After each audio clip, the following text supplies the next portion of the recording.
खुरमजरी अगी मिंग ननाव कवे आई लेखमना मेन थान कोजांगने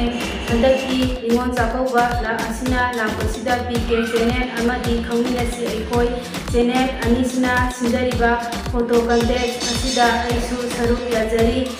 मसिदा मयामना आइबु नुसिबियु like share तौबिरमु आइगी serial number 5 ने मयामना कमेंट बॉक्स दा 5 दा नंबिरमु आई नुसिबियु अमुका हन्ना हाजरी आइगी